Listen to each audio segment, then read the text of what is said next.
¿De verdad vosotros pensáis que el halving, cuando se han liberado ahora más de 19 millones de Bitcoin, que un halving, que lo que se queda por liberar son 2 millones, ¿de verdad creéis que una limitación en la emisión de Bitcoins va a producir un repunte tan brutal como para que le lleven a los $100.000 el precio de un Bitcoin? No, depende del flujo de liquidez y de los bancos centrales.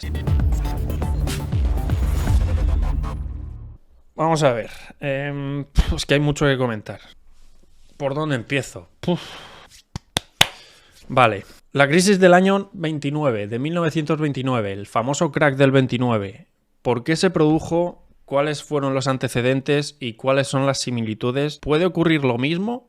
Pues bueno, eso os voy a comentar. Primero vamos a estudiar los antecedentes. ¿Cuáles son? Tengo por aquí un montón de notas apuntadas. Estamos en directo ahora mismo y no quiero que se me pase nada. Veníamos de el año 21, después del año 21 se produjo una crisis deflacionaria después de la Primera Guerra Mundial, y a partir de ahí la facilidad de crédito dio lugar a una fase de expansión económica donde nació el gasto masivo y el consumo. ¿Qué ocurre? Que todo esto da lugar a que los ciudadanos y las familias no tengan el suficiente ahorro para hacer frente al futuro.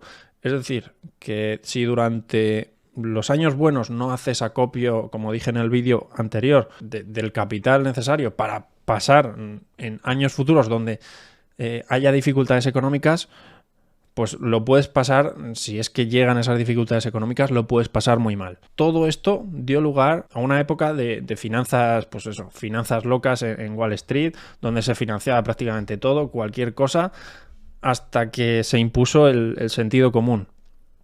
Es decir, lo mismo ha ocurrido con el mercado cripto.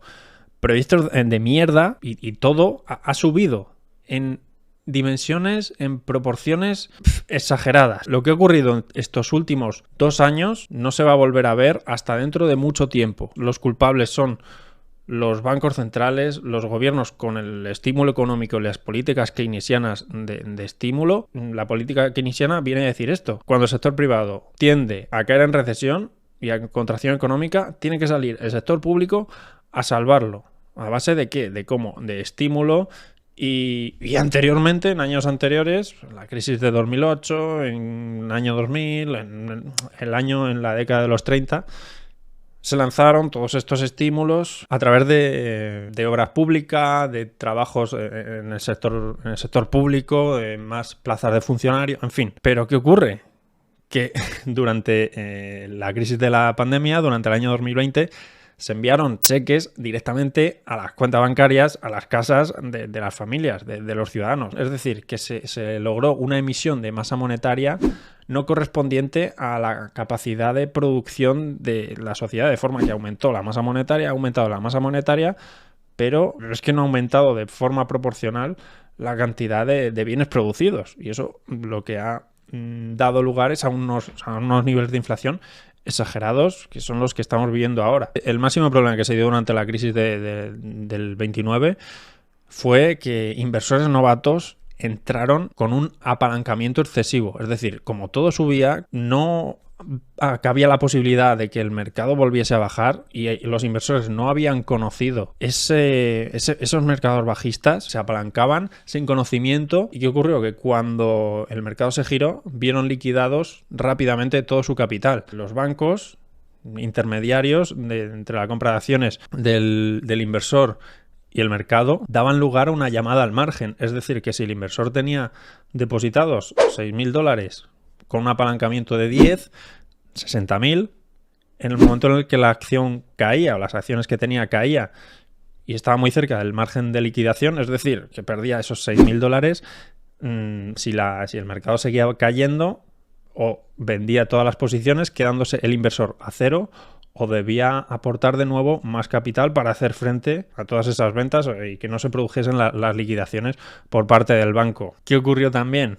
Pues la facilidad tecnológica a la hora de invertir a través de la cinta de cotizaciones, que antes no existía, y la similitud con el entorno actual, con los últimos años ha sido la facilidad y el gran número de exchanges, de brokers que han salido y que a través del teléfono móvil tú pudieses invertir en cualquier activo, no en comprar cualquier criptomoneda. Luego, otro punto interesante es que había inversores experimentados, como en este caso en 1929 Joseph Kennedy, que se aprovechaba de inversores novatos realizando prácticas de pump and dump. Es decir, empezaban a comprar una acción con baja capitalización para que aumentase mucho, entrasen inversores novatos y después vender. ¿Similitudes con el mercado cripto? Todas. El lanzamiento de ICOs, de proyectos que no van a llegar a ningún lado por personas que tienen más experiencia, más capital, más facilidades económicas para desarrollar un proyecto así, crearlo, captar inversión a través de marketing de influencers de YouTube y después hacer un rug pull o simplemente vender los tokens que tienen en circulación, pues la similitud es exactamente la misma. Los famosos también en aquel entonces, Charles Chaplin, ¿cómo se llama? El del bigote, Groucho Marx, invirtieron en los mercados financieros comunicándolo y haciendo que la burbuja se hinchase aún más. Esto no solo ha pasado en el mercado cripto, sino que ha pasado también que incluso famosos, como es el caso de Logan Paul, tenéis el vídeo también, han creado su propio proyecto que luego, en la mayoría de casos, o youtubers han creado su propio proyecto de NFTs, de criptos, que al final no ha tenido éxito. Luego también que claro, y los inversores, toda esta subida de los mercados llama a más gente. Esto hace que se produzca una bola de nieve de magnitudes desconocidas, no se sabe cuándo va a terminar, y en parte, en los últimos años, esta bola de nieve se ha visto aumentada por las redes sociales. ¿Qué ocurrió en los años posteriores? Y esto es muy importante. Al crack del 29, no solo fue el daño que se produjo durante esa caída. Es decir, el mercado estuvo bajando, como se puede ver en ese gráfico, durante 3 años consecutivos. 1929, 1930, 1931... 1932 incluso creo que también fue negativo. Es decir, 3-4 años de rentabilidad negativa con una caída del 89% para el Dow Jones. La recuperación posterior fue de más, hasta que volvió a haber máximos históricos, fue de más de 20 años del índice. Lo peor no se produjo en el año 29, sino lo que vino después. Quebraron bancos a partir de 1931, empezaron a quebrar bancos y la gente se empezaba a arruinar, porque no existía todavía el fondo de garantía de depósito. Fue Roosevelt cuando entró al poder en 1932, si no me equivoco, estoy hablando de memoria, Roosevelt, que fue el 32 presidente de los Estados Unidos, decretó, en cuanto entró, las vacaciones bancarias mediante la ley. ¿Cuál era la ley? La ley creo que era ley de alivio de emergencia bancaria. Los bancos cerraron para que no pudiese haber corridas bancarias y la gente no retirase el dinero y literalmente se lo guardase en el colchón de su casa, porque si no todos los bancos iban a quebrar. Aplicó una serie de medidas, entre las cuales también estaba hacer que el dólar absorbiese todas las malas decisiones de los inversores, es decir, rescatar a la banca. ¿Qué produjo eso? Pues, entre otras cosas, que el dólar nunca más volviese a ser deflacionario, sino inflacionario, porque el riesgo se elimina. Es decir, si no existe la posibilidad, o existe la posibilidad de que pierdas tu dinero, pero el riesgo es mucho menor, es decir, que tienes una red debajo. Es decir, imaginad, tú tienes el dinero en el banco, pero si no tienes un fondo de garantía de depósito, si el banco quiebra, puedes perderlo todo. Ahora, si el banco quiebra, tú tienes ahora mismo hasta $100.000, 100.000 euros en Europa, donde el Banco Central Europeo se hace responsable de esa quiebra bancaria y te dan esos 100.000 euros a ti. ¿Quién se hace cargo de eso? El Banco Central Europeo, imprimiendo dinero si se produce una quiebra bancaria para pagar a los clientes del banco. Roosevelt prohíbe la tenencia de oro, no se decreta la pérdida del patrón oro como tal. Lo que hace es adueñarse del oro. Se dice que Roosevelt se adueñó del oro de los ciudadanos. No fue realmente así. Los ciudadanos podían poseer oro en pequeñas cantidades. Lo que sí hizo fue sustraer el oro de la Fed, del Banco Central y de los bancos particulares. ¿Por qué hizo esto?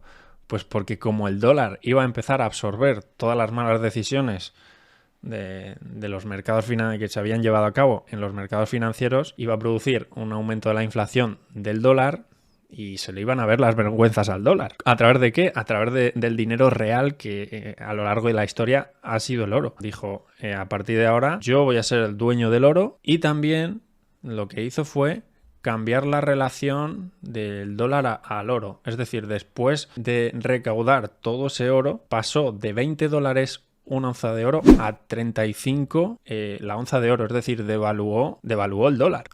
Otro punto importante y que ocurrió durante la década de los años 20, y es que en los mercados financieros existía una desregulación bancaria y una desregulación del mercado financiero.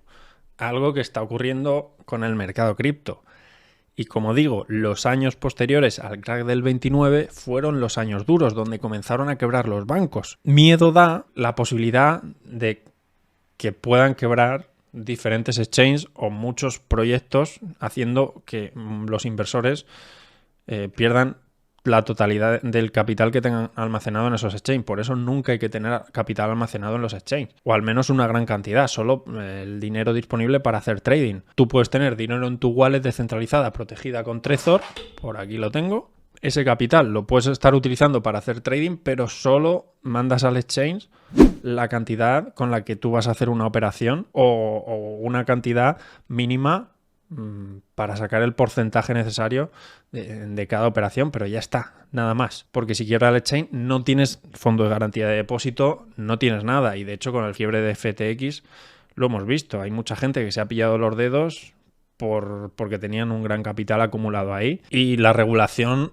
no va a venir acompañada de un fondo de garantía de depósito. A lo mejor viene acompañada de fondo de garantía de depósito para aquellos exchanges que vayan a estar regulados, como existe con los brokers. Tú, si inviertes en un broker con el que puedas comprar y vender acciones, si tiene la regulación correcta, como por ejemplo puede ser Darwinex, con el que yo hago trading, ahí sí tienes un fondo de garantía de depósito. Pues habrá exchanges que tengan la regulación correcta a lo largo de los próximos años, pero habrá otros muchos que no, que estén sin regulación. Y esto tiene el riesgo. Si desaparece, pierdes todo. ¿Por qué creo que la situación que estamos viviendo ahora es muy similar a la de aquellos años?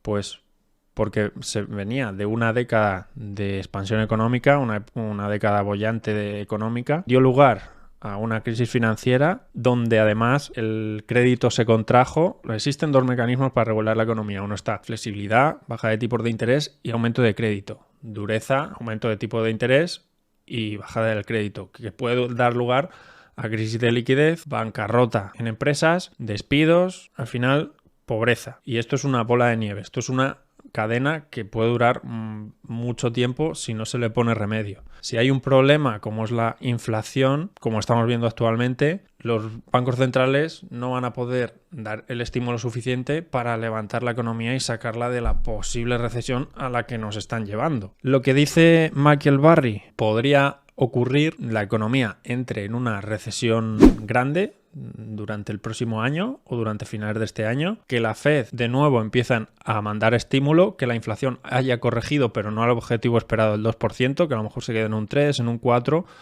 pero que al ver que la economía entra en una recesión dura y severa, se vean obligados a aumentar ese estímulo económico y que todo esto vuelva a producir un aumento, un repunte, de nuevo un segundo pico de la inflación. Y podría ocurrir perfectamente. Y de nuevo para abajo, y esto pues sería un mercado bajista que pueda durar varios años. Para finalizar, quiero enseñaros el gráfico de el comportamiento que tuvo el Dow Jones durante la década de los años 40, posterior al crack del 29.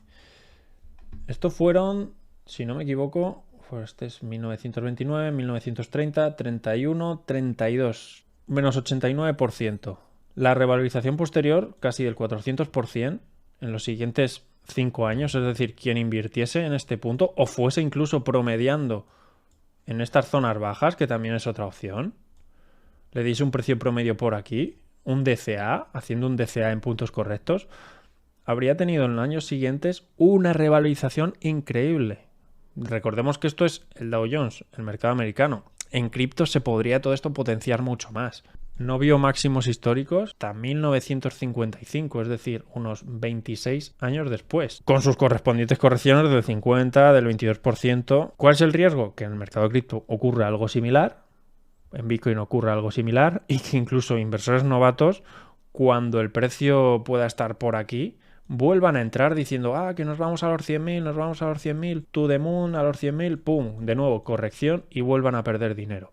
Ojo, aquí no estoy yo siendo agorero, no quiero ser pesimista, pero estoy analizando datos pasados no de los últimos 12 años o 14 años o los ciclos de Bitcoin, el típico gráfico del halving que se puede ver en muchos casos, ¿no? Es que Bitcoin se mueve por ciclos de cada 4 años.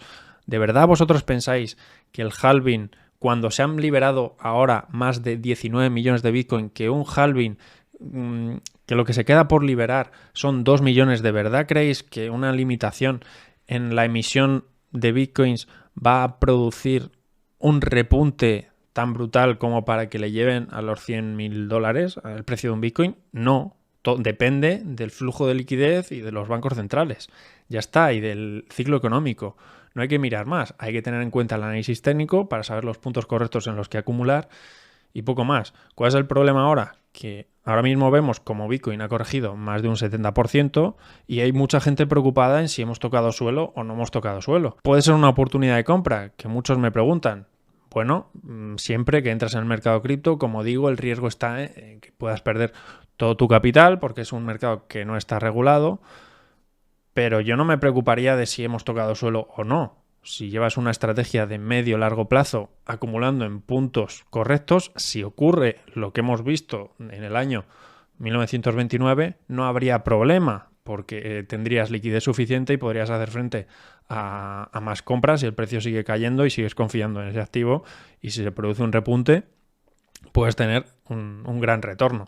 Acierte o no acierte, recordad que esto es historia económica, que los mercados están en constante movimiento y son dinámicos, no son estáticos. No podemos hacer retrospectiva a lo que ha ocurrido en los últimos 10 años, sino que nos tenemos que ir a analizar la historia económica de más años atrás, 50, 100 años, las crisis que ha habido y las similitudes que puede tener con el mercado actual, y a partir de ahí sacar conclusiones y valernos de análisis fundamental, de análisis técnico, de sentimiento de mercado para sacar esas conclusiones.